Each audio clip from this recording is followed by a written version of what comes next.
வாயில் முன் அழுத கண்களோடு தலைவர் கோலத்தோடு ஒரு பெண் வந்து நிற்கிறாள்.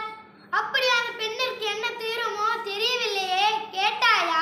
கேட்டேன் மன்னவா. அதை பற்றி தான் உங்களிடம் கூற வேண்டும் என்று சொல்கிறார். அவள் உங்களிடம் நீதி கேட்டு வந்திருப்பதாக தெரிகிறது. சரி, அந்த பெண்ணை உள்ள அனுப்பு. உத்தரவு அரசே. ஆன்றோர்களும் சான்றோர்களும் நிறைந்திருக்கும் அவையிலே